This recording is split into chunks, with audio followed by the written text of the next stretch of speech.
నారా చంద్రబాబు నాయుడు గారికి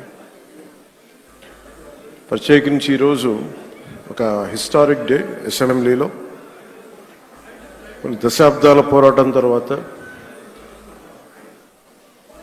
వర్గీకరణని ఈరోజు చాలా విజయవంతంగా బిల్లుని ప్రవేశపెట్టి దాన్ని సాధించిన ఘనత గౌరవ ముఖ్యమంత్రి శ్రీ నారా చంద్రబాబు నాయుడు గారు. అలాంటి సక్సెస్ఫుల్ ఈ రోజున శాసనసభ్యులందరూ ఈ క్రీడా సమ్మేళనం తాలూకు మన ప్రైజ్ డిస్ట్రిబ్యూషన్ కానీ అలాగే ముఖ్యంగా ఈ కల్చర్ ప్రోగ్రామ్ చూస్తే నాకు నేను చేసిన గబ్బర్ సింగ్ సినిమాలో నా పోలీస్ స్టేషన్ సీన్కి వచ్చింది, చచ్చిపోయాను నిన్న. అంటే నేను ఎప్పుడు నా లైఫ్లో ఇన్ని దశాబ్దాలు అంటే కొంచెం మన అసెంబ్లీలో ఇన్ని దశాబ్దాలుగా ముఖ్యమంత్రి గారిని మన నారా చంద్రబాబు నాయుడు గారిని చూస్తున్నప్పుడు ఎప్పుడు ఆయన ముఖం ఇంత నవ్వుగా నేను నా జీవితంలో ఎప్పుడు ఎవరూ చూడలేదు. అసలు ఎప్పుడు అంటే అంటే నవ్వే పరిస్థితులు ఉండవు. ప్రత్యేకించి ఇందాక మన గౌరవ శాసనసభ్యులందరూ కల్చరల్ ప్రోగ్రామ్ చేస్తూ ఉంటే ఒక నియోజకవర్గాన్ని బాధ్యత మోసే ఎమ్మెల్యేకి ఇన్ని బాధ్యతలు ఉంటే 175 నియోజకవర్గాలు, ఆల్మోస్ట్ ఒక ఇన్ని పార్లమెంట్లు, 25 పార్లమెంట్లు, ఒక రాష్ట్రం, ఇన్ని కోట్ల మంది జనం బాధ్యత మోసే వ్యక్తి నవ్వు రావడం అనేది ఉండదు. ఎప్పుడు లోపల ఎలా చేయాలి సమస్యను ఉంటుంది. అలాంటి వ్యక్తికి మీరు, అలాంటి బలమైన నాయకుడికి మీరు నవ్వు కలిగించినందుకు మనస్ఫూర్తిగా మీకు చేతులెత్తి నమస్కరిస్తున్నాం. ఒక సింపుల్గా చెప్పాలంటే మీరు చేసిన performance simple I can say wow. అసలు ఎంత ఆనందాన్ని ఇచ్చిందంటే నేను మర్చిపోయాను. నేను అసలు అంటే నేను ఇంటికి వెళ్ళి కూడా కొన్ని రోజులు నవ్వుకునే పరిస్థితి ఉంది నాకు. అంటే ఇది ఎంత అంటే ఇది మన ఒక్కళ్ళకి ఆనందం కాదు. ఇది శాసనసభ్యులు అంటే ఎప్పుడు వ్యక్తిగత కక్షలు, గొడవలు, అరుపులు, కేకలు అన్న సంస్కృతి గత 5 సంవత్సరాలుగా చూసాం.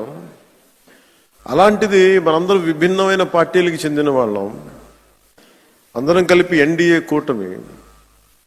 అలాంటి ఇదే వేదిక మీద అనుకుంటగా మన ఎన్డీఏ కూటమి మొత్తం ఆ రోజున పురంధేశ్వరి గారు కానీ నేను కానీ అందరం ఆ రోజున గౌరవ ముఖ్యమంత్రి గారిని ప్రతిపాదించినప్పుడు ఒక కొత్త ఆశ కలిగింది. రాష్ట్రానికి 5 కోట్ల మంది ప్రజలకి, దేశానికి ఒక బలమైన, ఒక సమర్థవంతమైన నాయకత్వం ముందుకు వచ్చింది నడిపించడానికని. ఈ రోజున సమర్థవంతమైన నాయకత్వమే కాదు, ఆనందాన్ని పంచే నాయకత్వం కూడా శ్రీ నారా చంద్రబాబు నాయుడు గారిలో చూసాం. అసలు ఇలాంటి వేడుకని ముందుకు తీసుకెళ్లిన వ్యక్తి సహజంగానే ఆయనలో ఉండే ఒక గ్రేట్ హ్యూమర్ ఉంటుంది, హాస్యశీలి. శ్రీ చింతకాయ మన గౌరవనీయులు స్పీకర్ శ్రీ చింతకాయల అయ్యన్న పాత్రుడి గారి పాత్ర ప్రశంసనీయమైనది. ఎందుకంటే ఆయన కనుక పూనుకోకుండా కానీ ఉండుంటే ఇంత ఆనందాన్ని మనకి లభించే అవకాశం ఉండేది. మనస్ఫూర్తి చింతకాయల అయ్యన్న పాత్రుడి గారికి మనస్ఫూర్తికి ఈ సందర్భంగా నేను ధన్యవాదాలు తెలియజేస్తాను. అలాగే గౌరవ అసెంబ్లీ చైర్మన్ శ్రీ కొయ్యి మోషన్ రాజు గారికి, అలాగే దుర్యోధనుడిగా మనందరిని ఆలోచించిన శ్రీ రఘురామకృష్ణరాజు గారికి, కమిటీ సభ్యులకి, స్పోర్ట్స్ డిపార్ట్మెంట్ అధికారులకి, కార్యక్రమాన్ని విజయవంతంగా నిర్వహించిన ప్రతి ఒక్కరికి నా హృదయపూర్వక కృతజ్ఞతలు. ఈ 3 రోజుల పాటు మన శాసనసభ్యులు cricket, tennis, shuttle, volleyball, kabaddi, athletics, tug of war అనే క్రీడల్లో ఉత్సాహంగా పాల్గొనే క్రీడా స్ఫూర్తిని ప్రదర్శించారు. నాకు దురదృష్టవశాత్తు ఏంటో నేను ఎప్పుడు నా క్రీడలు నాకు తెలియదు చిన్నప్పటి నుంచి కూడా. మొట్టమొదటిసారి నాకు కూడా ఒక ఆశ కలిగింది, నాకు కూడా చేయాలనిపించింది. మేము వచ్చే సంవత్సరం ఒక ప్రయత్నం చేస్తాను.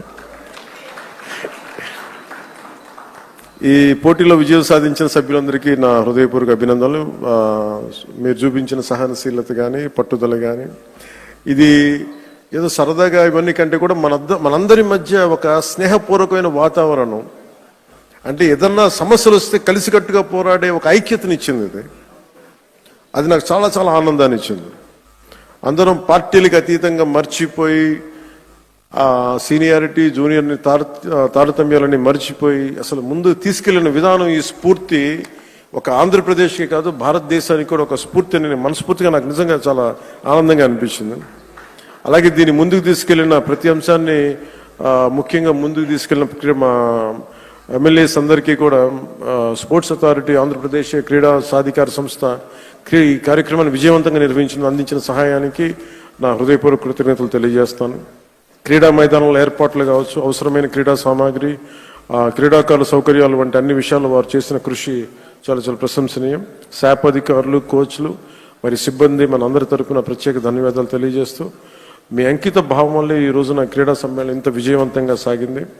ఈ సమ్మేళనాన్ని విజయవంతం చేసిన ప్రతి ఒక్కరికి నా మనస్ఫూర్తిగా అభినందనలు తెలియజేస్తూ, ఈ పోటీలో పాల్గొన్న ప్రతి ఒక్కరికి నా ప్రగాఢ అభినందనలు తెలియజేస్తూ, విజేతలకు మరొకమారు శుభాకాంక్షలు తెలియజేస్తూ, మనందరం ఈ స్ఫూర్తిని, ఈ ఆనందాన్ని ముందుకు తీసుకెళ్తూ ఈ ప్రజా సంక్షేమం కోసం, ఆంధ్రప్రదేశ్ అభివృద్ధి కోసం గౌరవ ముఖ్యమంత్రి గారి స్వర్ణాంధ్రప్రదేశ్ 2047 దిశగా అందరం అడుగులు వేయాలని, ఈ కనీసం నేను ప్రతిసారి పదే పదే చెప్తాను, ఈ ఆనందం కనీసం స్థిరత్వం ఇవ్వాల్సిన ఆనందం, కేవలం మనం ఈ రోజున ఆనందంగా ఉండటమే కాదు, ఈ ఆనందాన్ని వచ్చే కనీసం 1.5 దశాబ్దం పాటు మనందరం కృషి చేసి ముందుకు తీసుకెళ్తే తప్ప ఈ గాడి తప్పిన ఈ రాష్ట్రాన్ని గాడి పెట్టాలంటే కనీసం 15 సంవత్సరాలు కనీసం పనిచేయాలి. ఇది ప్రధానమంత్రి గారు 3వ ప్రధానమంత్రి అయ్యారు. అలాగే ఆయన 3 పర్యాలు నేను ముఖ్యమంత్రిగా చూడాలి, నాకు మనస్ఫూర్తిగా నాకు ఆశయం, కోరిక కూడా. ఎందుకంటే ఆయన అనుభవాన్ని మనం ఎక్కడ కూడా అసలు పక్కన పెట్టలేం. సో ఆయన దగ్గర నేను మనస్ఫూర్తిగా ఈరోజు మరోమారు గౌరవ సభ్యులందరి తరపు నేను ముందు చెప్తున్నాను, ఆయన దగ్గర నుంచి నేర్చుకోవడానికి కానీ, ఆయన కింద పని చేయడానికి కానీ నేను అనుక్షణం ఎప్పుడు సంసిద్ధంగా ఉంటానని తెలియజేసుకుంటూ, నాకు ఈ అవకాశాన్ని ఇచ్చిన ప్రతి ఒక్కరికి ధన్యవాదాలు తెలియజేసుకుంటూ, ముఖ్యంగా మీరు ఇంటికి వెళ్ళేటప్పుడు మీరు చాలా అనుభవాలు తీసుకెళ్తున్నాను. ఇందాక గౌరవ ముఖ్యమంత్రి గారు కూడా చెప్తా ఉన్నారు, వారిద్దరు గౌరవ మన సుందరపు విజయ్ కుమార్, మన ఇంకో శాసనసభ్యులు ఇద్దరు చేసింది, రాలిపోయే పువ్వా నీకు రాగాలి ఎందుకంటే, నేను అది గుండెల్లో నింపుకొని కారులో వెళ్ళే వరకు, ఇంట్లో పడుకుపోయే వరకు ఈరోజు అదే నవ్వుతూ ఉంటాను. ప్రతి ఒక్కరు చేసింది అంటే మనస్ఫూర్తిగా అందరికీ ధన్యవాదాలు తెలియజేసుకుంటూ, జయ ఆంధ్ర, జయ భారత్, జయ హింద్.